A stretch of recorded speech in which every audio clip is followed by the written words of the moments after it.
السلام علیکم ورحمۃ اللہ وبرکاتہ۔ الحمد للہ وحدہ والصلاة والسلام علی من لا نبی بعد اما بعد فاعوذ باللہ من الشیطان الرجیم بسم اللہ الرحمن الرحیم لقد كان لكم في رسول الله أسوة حسنة وقال تعالى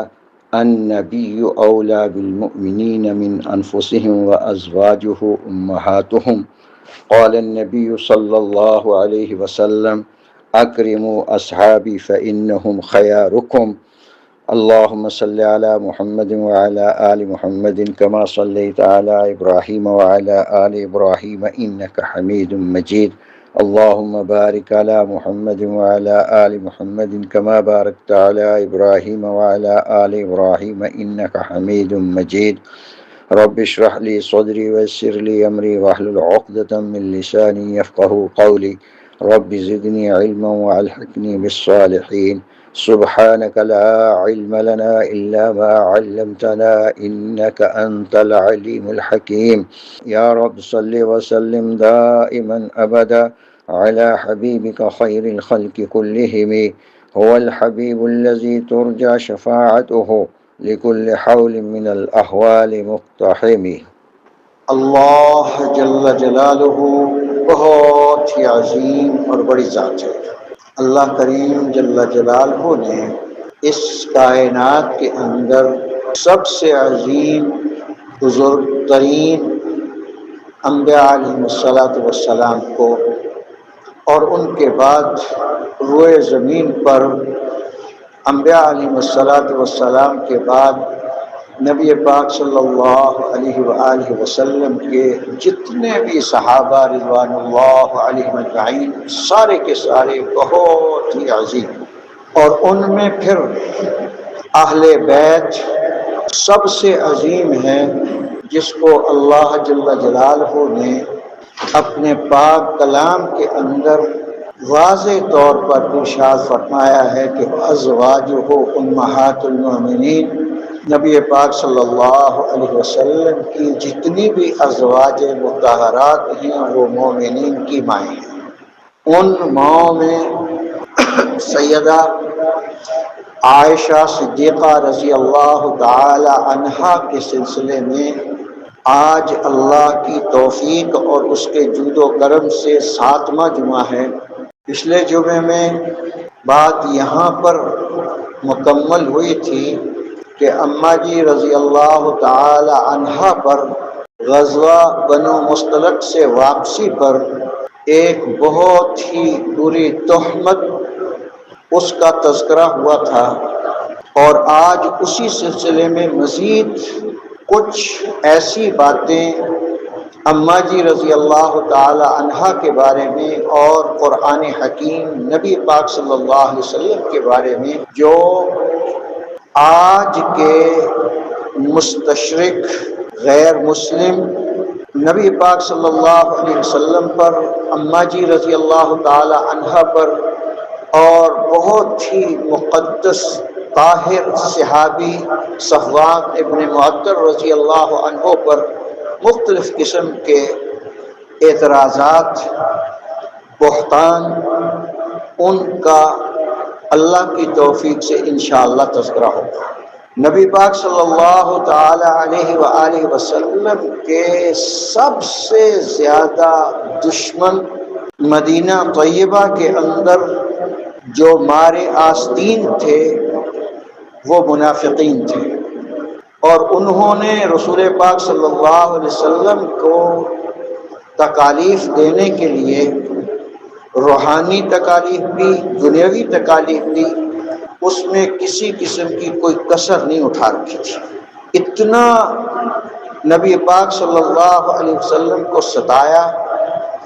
روحانی اور جسمانی طور پر، جس کی انتہا ہو گئی، اور سب سے سخت اور سب سے زیادہ ایذا، سب سے زیادہ تکلیف نبی پاک صلی اللہ علیہ وسلم کو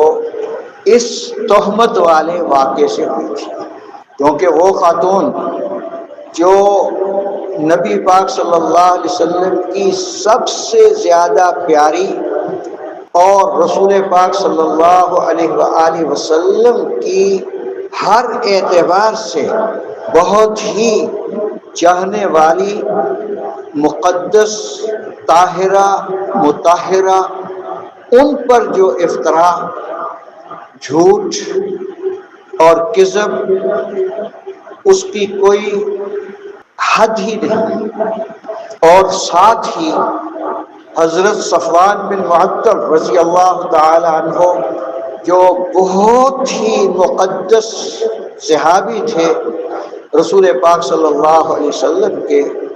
ان کے بارے میں بہت ساری باتیں۔ تو اس سلسلے میں نبی پاک صلی اللہ علیہ وسلم نے خود تکالیف برداشت کی، ہر قسم کی ایذا کو اپنے اوپر برداشت کیا۔ یہ نہیں کہ ضابطے کے مطابق فوراً جو تہمت لگانے والے اور ان کے ساتھ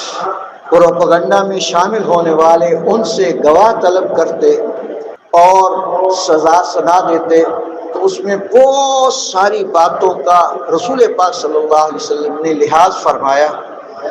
اور اپنے آپ پر خود صدمات سے دوچار ہوئے، ہر قسم کا صدمہ برداشت کیا، لیکن اپنے صحابہ رضوان اللہ علیہ مجمعین، اس مقدس جماعت کا اتنا لحاظ رکھا ہے، اتنا خیال فرمایا ہے کہ کوئی بھی ایسا شفیق، ایسا مہربان ہو نہیں سکتا، کیونکہ نبی پاک صلی اللہ تعالی علیہ وآلہ وسلم نے مسلسل وحی کا انتظار فرمایا اور 1 مہینہ سے زیادہ وحی کا انتظار فرمایا۔ اور اگر جیسے بعض مستشرقین رسول پاک صلی اللہ علیہ وآلہ وسلم کے بارے میں یہ پروپیگنڈا کرتے ہیں، یہ اچھالتے ہیں معاذ اللہ ثم معاذ اللہ، کہ یہ قرآن حکیم خود رسول پاک صلی اللہ علیہ وسلم کی اپنی لکھی ہوئی کتاب ہے، تو اس کے جوابات بھی اس میں سارے ملتے ہیں۔ ایمانداری سے، ٹھنڈے دل سے، اپنے دل پہ ہاتھ رکھ کے، اگر کسی کی بیوی پر تہمت لگے، تہمت جھوٹی ہو، سب کچھ ہو جائے، کیا وہ پھر اپنی کتاب میں اس کا پرچار کرتا ہے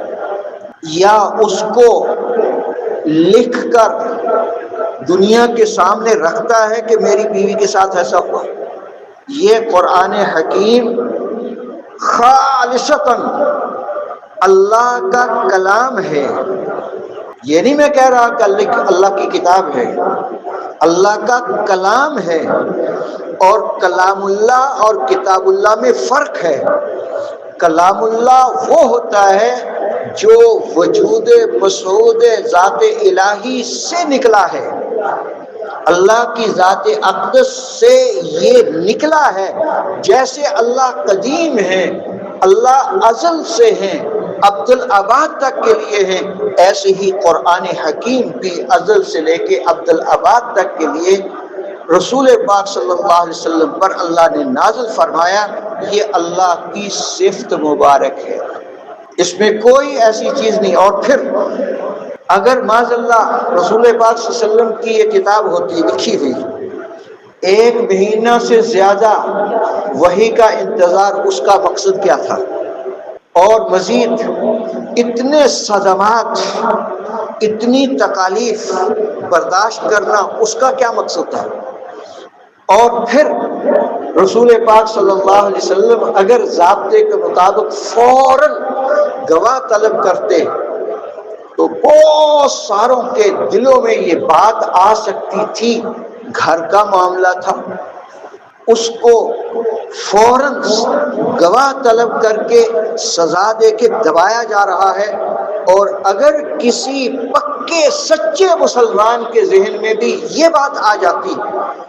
تو وہ کافر ہو جاتے، دائرہ اسلام سے خارج ہو جاتا ہے۔ رسول پاک صلی اللہ علیہ وسلم نے اس سے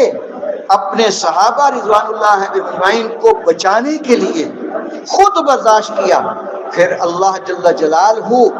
نے نہ کوئی وحی کا اشارہ فرمایا، بلکہ پورے 2 رکوع قرآن حکیم کے اندر نازل فرمائے۔ اور اللہ خود ارشاد فرما رہے ہیں اس کے سلسلے میں کہ اللہ فرما رہے ہیں وَلَوْلَا إِذْ سَمِعْتُمُوهُ، جب تم نے ایسی بات سنی تھی، قُلْتُمْ مَا يَكُونُ لَنَا أَن نَّتَكَلَّمَ بِهَذَا، تو تمہیں یہ بات کہہ دینی چاہیے تھی کہ ہم اس کے بارے میں کیوں ایسی باتیں کریں۔ سُبْحَانَكَ هَذَا بُهْتَانٌ عَظِيمٌ، یہ تو بہتان عظیم ہے، اللہ نے صاف صاف فرمایا۔ اور پھر مزید اللہ جل جلالہ ساتھ یہ بھی ارشاد فرماتے ہیں کہ جب یہ اللہ کا کلام ہے، آخر میں فرمایا وَلَوْلَا فَضْلُ اللَّهِ عَلَيْكُمْ وَرَحْمَتُهُ وَأَنَّ اللَّهَ رَءُوفٌ رَحِيمٌ، اور اگر اللہ کا فضل اور اس کی رحمتیں نہ ہوتی تو تم پتہ نہیں کیا کچھ کر جاتے، حالانکہ اللہ رؤوف ہے، بہت ہی شفقت کرنے والے، بہت ہی مہربان ہیں۔ اور مزید اللہ جل جلالہ نے اس کے آخری تیسرے رکوع کے آخر میں جو لفظ ارشاد فرمائے ہیں اولئک مبرؤون مما یقولون، یہ لوگ جو باتیں کر رہے ہیں ان سے مبرہ ہیں، ان سے پاک ہیں، لہم مغفرۃ، ان کے لیے بخششیں ہیں، ورزق کریم، اور بہت ہی عمدہ رزق ہے اللہ کے۔ کتنی شہادتیں اللہ نے مختلف انداز سے دی۔ اور پھر حضرات صحابہ رضوان اللہ تعالی علیہ اجمعین سے جب رسول اللہ صلی اللہ علیہ وسلم نے، جیسے میں نے کچھ کا پچھلے جمعے میں تذکرہ کیا تھا، حضرت عمر رضی اللہ عنہ سے پوچھا تو سیدنا عمر رضی اللہ عنہ نے بجائے کوئی جواب دینے کے رسول پاک صلی اللہ علیہ وسلم سے خود سوال کیا کہ اللہ کے نبی آپ نے خود نکاح کیا؟ آقا نے فرمایا نہیں، میں نے تو نکاح نہیں کیا، بلکہ احادیث میں موجود ہے حضرت جبرائیل امین علیہ السلام 3 مرتبہ ریشم کے کپڑے میں مختلف انداز سے رسول پاک صلی اللہ علیہ وسلم پر، یہ اماں جی خود ارشاد فرماتی ہیں، صحیح بخاری شریف کے اندر یہ حدیثیں موجود ہیں کہ 3 مرتبہ میری صورت مختلف انداز سے ریشم کے کپڑے میں لے کے حاضر ہوتے رہے،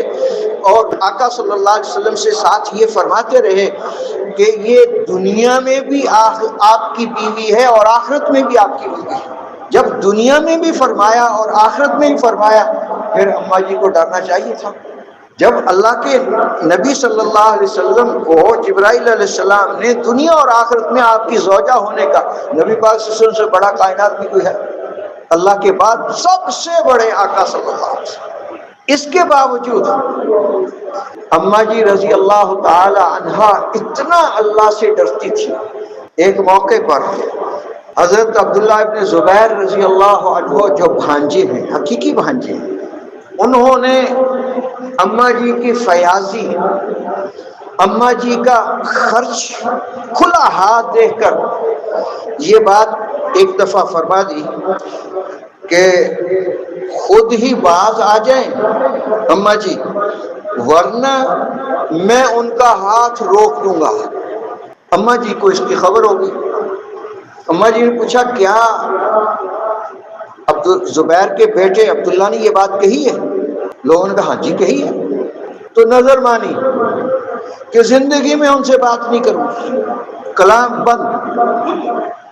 اور ایک دن نہیں، عرصہ دراز تک کلام بند رہا۔ پھر 2 صحابہ رضوان اللہ تعالی علیہ مجمعین جو کہ انتہائی عظیم صحابہ ہیں رسول اللہ صلی اللہ علیہ وسلم کے، جن میں حضرت مسور بن مخرمہ رضی اللہ تعالیٰ عنہ اور عبد الرحمن بن اسود، یہ حضرت اماں جی کے بھی بہت چہیتے تھے۔ ان دونوں کے بہت ہی سفارش کرنے پر اماں جی نے پھر ان کو معاف فرمایا اور اپنی نظر کو توڑا، اور نظر کے توڑنے کے لیے ایک غلام آزاد کرنا ضروری تھا۔ اور اماں جی نے کتنے غلام آزاد کیے؟ 1 2 3 40 غلام آزاد فرمائے، مسلسل 40 غلام آزاد فرمائے۔ اور پھر جب کبھی یہ بات یاد آ جاتی تھی کہ میں نے نظر کو توڑا ہے، تو اماں جی رضی اللہ تعالی عنہا اتنا روتی تھی دوپٹہ مبارک تر ہو جاتا تھا اللہ کے خوف سے، اور پھر ساتھ یہ کہ شاید اب اللہ میری اس نظر کو توڑنے کی جو سزا ہے اس کو معاف فرما دے، شاید اب معاف فرما دے، شاید اب معاف فرما دے، بار بار اس کا تذکرہ فرمایا کرتی تھی۔ اتنا روتی تھی جس کی انتہا ہوئی۔ اور اماں جی رضی اللہ تعالی عنہا، صحیح بخاری شریف کی بہت ساری روایتوں میں یہ لکھا ہے کہ میں اکیلی تنہا رسول پاک صلی اللہ علیہ وسلم کی وہ زوجہ ہوں، مجھے یہ شرف حاصل ہے کہ آپ کے عقد میں آنے سے پہلے میرا کسی اور کے ساتھ ایسا رشتہ نہیں تھا۔ میں بہت نوعمری میں، دیکھو یہ خود اماں جی ایک دفعہ نہیں، پچھلے جمعے سے بھی پچھلے جمعے، اس سے پچھلے جمعے میں نے عرض کیا تھا، اب صحیح بخاری کی روایتیں ہیں، اماں جی خود فرما رہی ہیں کہ میں نوعمری میں 9 یا 10 سال کی عمر میں رسول اللہ صلی اللہ علیہ وسلم کی رفاقت میں آ گئی۔ اور آج کے مختلف رسول پاک صلی اللہ علیہ وسلم اور اماں جی کے بارے میں یہ کہا جا رہا ہے کہ ان کی عمر 25 سال کی تھی، جبکہ سیدہ جویریہ رضی اللہ تعالی عنہا رسول پاک صلی اللہ علیہ وسلم کے عقد میں جب آئی ہیں 21 سال کی عمر تھی۔ اماں جی فرما رہی میں نوعمری میں آئی۔ یہ روایتیں کہاں لے جائیں گے؟ جب اپنی بات آتی ہے تو اسی بخاری شریف نہیں بلکہ ابو داؤد کی، بلکہ ابن ماجہ کی، بلکہ اس سے بھی نیچے کی احادیث، کتب کی احادیث وہ پیش کرتے ہیں، دیکھو جی یہ اماں جی کا قول ہے، اور صحیح بخاری کے قول کو بالکل بھلا جاتے ہیں کہ یہ اماں جی کا قول ہی نہیں، اپنے ثابت کرنے کے لیے اور غلط ثابت کرنے کے لیے اور اماں جی پر اتہام اور بہت بڑے الزامات لگانے کے لیے اپنے لیے سب کچھ ٹھیک، اور جب اماں جی خود بخاری شریف میں ان کے روایات ہیں تو ان کو ہم مانتے نہیں۔ فرمایا نوعمری میں میں رسول پاک صلی اللہ علیہ وسلم کی رفاقت میں آ گئی، اور فرماتی ہیں کہ میں تنہا وہ ہوں جس کے والدہ جس کے والد دونوں مہاجر ہیں، اور جتنی ہماری 11 مائیں ہیں ان میں سے کوئی ایک ان کے علاوہ ایسی نہیں ہے جن کے والدین مہاجر ہیں، یہ اکیلی ایسی ہیں کہ جن کے والدین مہاجر ہیں، دونوں ہجرت کر کے آئے ہیں۔ اور فرمایا کرتی تھی کہ میں وہ ہوں کہ زندگی رسول پاک صلی اللہ علیہ وسلم کی زندگی کا آخری ہفتہ، پورا ہفتہ میرے گھر میں رسول پاک صلی اللہ علیہ وسلم کا قیام رہا، اور میرے پاس ہی آقا علیہ الصلوۃ والسلام جلوہ افروز رہے، اور زندگی کا آخری دن وہ میری باری کا دن تھا، اور اس دن نبی پاک صلی اللہ علیہ وسلم میرے سینے اور ہنسلی کی ہڈی کے درمیان سر رکھے ہوئے تھے، اور اماں جی فرماتی ہیں کہ بار بار پانی تھا، اس پانی میں ہاتھ بھگو کر اپنے چہرے پر ملتے تھے، اور ساتھ مجھے فرمایا عائشہ وہ جو خیبر سے واپسی پر زہر دیا گیا تھا اس کے اثرات اب ظاہر ہو رہے ہیں، میری رگیں کٹ رہی ہیں، اور اتنے پریشان۔ اور فرمایا کرتی تھی اماں جی رضی اللہ تعالی عنہا کہ جب موت کا فرشتہ آیا ہے تو کمرے میں اکیلی تھی، جب اللہ کے نبی علیہ الصلوۃ والسلام کی روح مبارک جسد اطہر سے نکلی ہے تو اس وقت میرے گھر میں، میرے گود میں، میرے سینے اور ہنسلی کی ہڈی کے درمیان رسول پاک صلی اللہ علیہ وسلم کا سر مبارک، اور اس سے پہلے میرے بھائی عبد الرحمن بن ابی بکر گھر میں آئے۔ آقا صلی اللہ علیہ وسلم کو بہت تکلیف تھی، تکلیف کے باوجود دیکھو ہم نبی پاک صلی اللہ علیہ وسلم کی کسی بات کا لحاظ نہیں رکھتے. بہت تکلیف کے باوجود جب میرے بھائی عبد الرحمن ابن ابی بکر آئے ہیں، ان کے ہاتھ میں مسواک تھی. نبی پاک صلی اللہ علیہ وسلم نے اس مسواک کی طرف دیکھا. میں نے عرض کیا مسواک، تو آقا صلی اللہ علیہ وسلم نے سر مبارک ہلا کے بتلایا کہ ہاں مجھے مسواک چاہیے. اما جی فرماتی ہے میں نے عبد الرحمن سے مسواک لی اور رسول پاک صلی اللہ علیہ وسلم کے ہاتھ میں تھمائی. نبی پاک صلی اللہ علیہ وسلم نے جب اپنے دان مبارک میں رکھی تو وہ سخت تھی، تو میں نے لے کر عرض کیا نرم کر دوں. تو میں نے اس مسواک کو اپنے منہ میں لے کر دانتوں سے نرم کر کے اسی طرح رسول پاک صلی اللہ علیہ وسلم کے ہاتھ میں تھمایا. تو آقا صلی اللہ علیہ وسلم نے جیسے تندرستی کے حالت میں مسواک فرمایا کرتے تھے اسی طرح مسواک کی ہے. میرے دہن کا لعاب رسول پاک صلی اللہ علیہ وسلم کے حلق سے نیچے، پھر وہ واپس رسول اللہ صلی اللہ علیہ وسلم نے مجھے عطا فرمائی، تو میں نے اسی طرح اپنے منہ میں لی اور آقا کا دہن مبارک کا لعاب میرے منہ میں. آخری وقت میں نبی پاک صلی اللہ علیہ وسلم کے ساتھ میرا لعاب ان کے دہن میں گیا ہے اور مسواک فرمائی ہے. اور آقا صلی اللہ علیہ وسلم اپنی زندگی میں ارشاد فرمایا کرتے تھے لولا اشق علی امتی لامرتهم بالسواک عند كل وضوء. اگر مجھے اپنی امت پر اس بات کا ڈر نہ ہوتا کہ میری امت مشقت میں پڑ جائے گی تو میں ہر وضو کے ساتھ ان کو مسواک کرنے کا حکم دیتا. اور ایک روایت میں لفظ ہے لولا اشق علی امتی لامرتهم بالسواک عند كل صلاۃ. ہر نماز کے ساتھ ان کو مسواک کرنے کا حکم دیتا. اور ہم کتنی مسواک کرتے ہیں؟ گوشت تو کر لیتے ہیں، گوشت کا میں مخالف نہیں ہوں،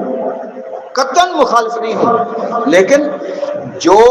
رسول پاک صلی اللہ علیہ وسلم نے مسواک کے فضائل ارشاد فرمائے ہیں اور پیلیوں کی مسواک کے جو فضائل ارشاد فرمائے ہیں وہ کسی اور کے نہیں فرمائے. کیا اس میں بہت سارے میرے دادا مرشد حضرت اقدس شیخ الحدیث مولانا محمد زکریا نور اللہ مرکزہ نے بہت سارے اس کے فضائل اپنی محبوب کتاب فضائل اعمال کے اندر لکھے ہیں، اور اس میں 70 فائدے لکھے ہیں. اور 70 فائدوں میں ایک فائدہ بہت ہی عظیم فائدہ یہ لکھا ہے کہ جو ہر وضو کے ساتھ یا ہر نماز سے پہلے مسواک کرتے ہیں، فرمایا جب بھی اس دنیا سے جائیں گے اللہ جل جلالہ ان کو کلمہ طیبہ لا الہ الا اللہ محمد رسول اللہ پڑھنے کی توفیق رحمت فرمائے. اور فرمایا من کان آخر کلامہ لا الہ الا اللہ دخل الجنہ. جس کا آخری بول لا الہ الا اللہ ہوگا وہ جنت میں جائے گا. یہ رسول پاک صلی اللہ علیہ وسلم نے خود ارشاد فرمایا. اور اس میں پھر سیدنا ابو ہریرہ رضی اللہ تعالیٰ عنہ کی صحیح بخاری کے اندر لمبا قصہ ہے کہ رسول پاک صلی اللہ علیہ وسلم سے میں نے ایک موقع پہ عرض کیا کہ حضرت یہ جو صحابہ جب بھی رسول اللہ صلی اللہ علیہ وسلم صحابہ سے اٹھتے تھے تو 2 نشانیاں ہوتی تھیں واپس آنے کی. ایک صراحتاً ارشاد فرماتے تھے کہ میں جا رہا ہوں واپس آؤں گا. دوسرا کوئی اپنی چیز چھوڑ جاتے تھے جو نشانی ہوتی تھی کہ رسول اللہ صلی اللہ علیہ وسلم واپس تشریف لائیں گے. اور اس موقع پر رسول اللہ صلی اللہ علیہ وسلم اپنی چادر مبارک چھوڑ کے تشریف لے گئے اور ہمیں واپس آنے میں ان کو دیر ہوئی. ہمیں بہت تکلیف ہوئی کہ رسول پاک صلی اللہ علیہ وسلم پتہ نہیں کہاں تشریف لے گئے، کسی چیز نے ان کو ڈس نہ دیا ہو، کسی نے ان کو کوئی تکلیف نہ پہنچائی ہو. ہم اسی کو لے کر نکلے تو مسجد نبوی کے سامنے ایک باغ تھا.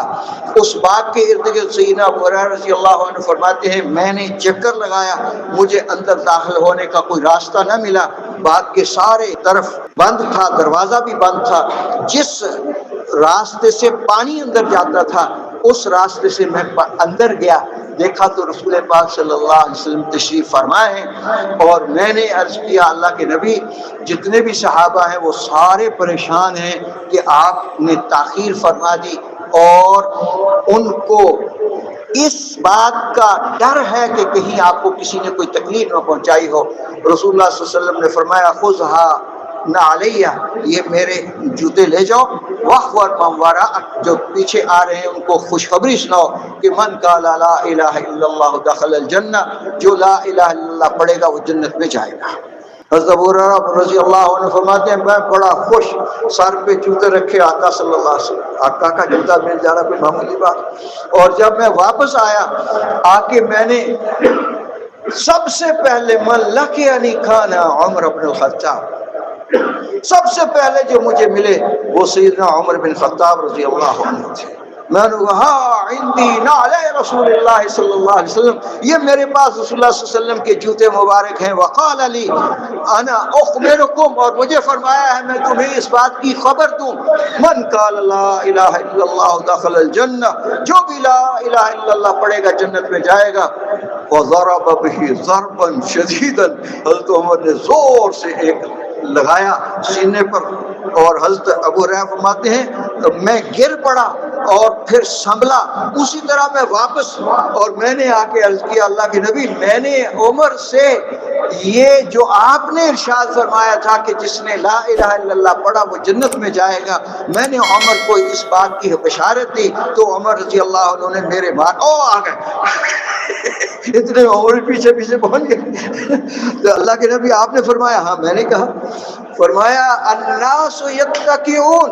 لوگ اسی پہ بھروسہ کریں گے کہ لا الہ الا اللہ پڑھا ہوا ہے بس، عمل نہیں کریں گے۔ تو رسول پاک اس کا پھر محدثین کرام جب ہم پڑھتے تھے دورہ حدیث میں تو ہمارے استاد محترم نے ہمیں بتایا کہ رسول پاک صلی اللہ علیہ وسلم کی شیون نبوت مختلف حال میں مختلف ہوا کرتی تھی، تو اس موقع پر رسول پاک صلی اللہ علیہ وسلم کی جو اولاً شیون مبارک تھی وہ انتہائی صحابہ کی پریشانی دیکھ کے ان کو بشارت سنانے کے لیے کہ ان کو بشارت سنائی۔ جب عمر رضی اللہ عنہ نے آ کے یہ سارا قصہ بیان کیا تو پھر فرمایا کہ بھی نہیں ٹھیک ہے عمل کرتے رہیں زندگی میں، اور جب عمل کریں گے مسواک کرتے رہیں گے اور نماز پڑھتے رہیں گے اور جتنے بھی اعمال ہیں وہ کرتے رہیں گے۔ جیسے اماں جی رضی اللہ تعالی عنہا رسول پاک صلی اللہ علیہ وسلم سے ایک دن عرض کرنے لگی حضرت آپ نے وعدہ فرمایا تھا ہم آپ کو ایک دعا سکھائیں گے۔ دیکھو اماں جی نے ہم پر کتنے احسانات فرمائے۔ آقا صلی اللہ علیہ وسلم فرمایا ہاں میں نے وعدہ کیا تھا، پھر دعا سکھا دو۔ فرمایا ہم آپ کو دعا سکھاتے ہیں۔ اور وہ دعا کیا تھی؟ فرمایا عائشہ ہمیشہ یہ کہا کرو کہ اللہ میں آپ سے ہر وہ چیز مانگتی ہوں جو رسول پاک صلی اللہ علیہ وسلم نے خیریں آپ سے مانگی ہیں، اور ہر اس شر سے پناہ مانگتی ہوں جس سے رسول پاک صلی اللہ علیہ وسلم نے پناہ چاہی ہے، یہ ہمیشہ مانگا کرو۔ اور یہی حضرت ابو امامہ بجلی رضی اللہ تعالیٰ عنہ انہوں نے بھی رسول پاک صلی اللہ علیہ وسلم سے درخواست کی تھی کہ حضرت آپ نے ہمیں بہت ساری دعائیں سکھا دی ہیں، ساری یاد نہیں رہتی، کوئی ایسی جامع معنی دعا جس میں ساری آ جائیں۔ تو رسول اللہ صلی اللہ علیہ وسلم نے ارشاد فرمایا تھا یوں کہا کرو اللہم انا نسألک من خیر ما سألک منہ نبیک و حبیبک سیدنا محمد صلی اللہ علیہ وسلم ونعوذ بک من شر ما استعاذ منہ نبیک و حبیبک سیدنا محمد صلی اللہ علیہ وسلم وانت المستعان وعلیک البلاغ ولا حول ولا قوة الا باللہ۔ یہ حضرت ابو امامہ رضی اللہ عنہ نے بھی رسول اللہ صلی اللہ علیہ وسلم سے سن کر امت تک پہنچائی، اور اماں جی نے خود پوچھ کر امت تک پہنچائی ہے کہ یہ دعا پڑھا کرو۔ اور ابو امامہ رضی اللہ تعالی عنہ کے اس احسان پر دیکھو ہمارے دادا مرشد حضرت شیخ الحدیث نور اللہ مرکزہ جب مکہ معظمہ میں ہوا کرتے تھے روزانہ ان کی نیت کر کے کہ یہ ابو امامہ کو اس عمرے کا ثواب پہنچے، انہیں ہمیں یہ بہت بڑی چیز اللہ کی طرف سے عطا فرما دی ہے۔ اور ہم نے کبھی طواف کیا ابو امامہ رضی اللہ عنہ کے لیے، وہ روزانہ جتنی دیر مکہ معظمہ میں تشریف فرما ہوتے تھے روزانہ عمرہ کیا کرتے تھے ابو امامہ رضی اللہ عنہ کو ایصال ثواب کرتے۔ ہمارے اکابر بڑے عظیم تھے الحمدللہ۔ تو بہرحال اماں جی رضی اللہ تعالی عنہا خود ارشاد فرماتی ہیں کہ اس وقت میرے آقا صلی اللہ علیہ وسلم جہاں مدفون ہیں وہ جگہ ہے جو اماں جی کا اپنا حجرہ مبارک تھا، جس کو اللہ جل جلالہ نے رسول پاک صلی اللہ علیہ وسلم ارشاد فرماتے ہیں ما بین بیتی و منبری روضۃ من ریاض الجنہ، میرے منبر اور میرے گھر مبارک کے مابین کا جتنا ٹکڑا ہے یہ سارا اللہ نے جنت بنایا ہے۔ اماں جی فرماتی ہیں میرے گھر میں رسول پاک صلی اللہ علیہ وسلم تشریف فرما اور وہیں اللہ کو پیارے ہوئے، وہیں ان کی قبر مبارک۔ اور ہمارا اہل سنہ والجماعت کا عقیدہ یہ ہے، اہل سنہ والجماعت سے مراد حضرت امام اعظم ابو حنیفہ رحمۃ اللہ علیہ، امام مالک رحمۃ اللہ علیہ، امام شافعی رحمۃ اللہ علیہ، امام احمد بن حنبل رحمہ اللہ، ان تمام ائمہ اربعہ کے جتنے بھی شاگرد ہیں، جتنے بھی ان کے متعلقین، ان کے مقلدین ہیں، یہ سارے اہل سنہ والجماعت کہلاتے ہیں۔ ان کا عقیدہ یہ ہے کہ ہمارے آقا اس وقت جنت میں آرام فرما رہے ہیں اور زندہ سلامت ہیں۔ پوری مسجد نبوی میں جہاں بھی جا کر آپ الصلاۃ والسلام علیک یا سیدی یا رسول اللہ کہیں گے، آقا فرماتے ہیں میں خود سنتا ہوں اور سن کر اس کو جواب دیتا ہوں، اور جو بھی پڑھتا ہے اس کے لیے میں اللہ سے اس کے گناہوں کی بخشش کی دعا کرتا ہوں کہ اللہ اس کے گناہوں کو معاف فرما دے۔ جس کے لیے اللہ کے نبی بخشش کی دعا کر دیں اس کے لیے کوئی گناہ رہے گا؟ تو بہرحال اماں جی رضی اللہ تعالی عنہا کا آخری وقت جب آیا، اتنا ڈرنے کے باوجود تو عیادت کے لیے جو لوگ آتے تھے مختلف بشارتیں سناتے، خوشخبریاں سناتے، تو اماں جی ان کی خوشخبریاں بشارتیں سن کے روتی اور ارشاد فرمایا کرتی تھی کاش، یہ مرض الموت میں فرمایا کرتی تھی کاش میں جنگل کی گھاس ہوتی، کاش میں کوئی پتھر ہوتی۔ اور ایک دن حضرت ابن عباس رضی اللہ عنہ، حضرت عبداللہ ابن عباس جو حبر امہ ہیں، وہ تشریف لے گئے۔ انہوں نے اماں جی کے بہت سارے محاسن، بہت ساری خوبیاں بیان کی، تو اماں جی نے قسم کھا کے ارشاد فرمایا رہنے دو ابن عباس، رہنے دو، کاش میں پیدا ہی نہ ہوئی ہوتی۔ اتنا ڈر تھا اماں جی رضی اللہ عنہا کو، حالانکہ بشارتیں کتنی موجود ہیں، لہم مغفرۃ و رزق کریم، ان کے لیے بخشش ہے، رزق کریم ہے۔ اور کہیں اللہ جل جلالہ فرما رہے ہیں کہ وَأَنَّ اللَّهَ رَؤُوفٌ الرحیم، اللہ ان کے لیے رؤوف ہیں، مہربان ہیں۔ مختلف بشارتیں اللہ نے ان دو رکوعوں کے اندر اماں جی کے لیے فرمائی ہیں، لیکن اس کے باوجود بہت رویا کرتی تھی، بہت ڈرتی تھی۔ چنانچہ اماں جی رضی اللہ تعالی عنہا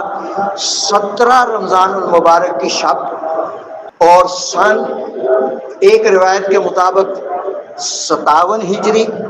دوسری روایت کے مطابق 58 ہجری کو اس دنیا سے رخصت ہوئیں اور وصیت فرمائی کہ میرا جنازہ راتوں رات پڑھ دینا۔ منگل کی شب تھی، 17 رمضان مبارک تھا، 57 یا 58 ہجری تھی، تو اس وقت وفات پائی۔ اور سیدنا ابو ہریرہ رضی اللہ تعالی عنہ نے اماں جی رضی اللہ تعالی عنہا کی نماز جنازہ پڑھائی، اور شب میں ان کو قبر میں اتارنے والے ان کے حقیقی دو بھانجے حضرت عبداللہ ابن زبیر، حضرت عروہ ابن زبیر، دو حقیقی بھانجے، اور ان کے بھتیجے عبداللہ بن محمد بن ابی بکر،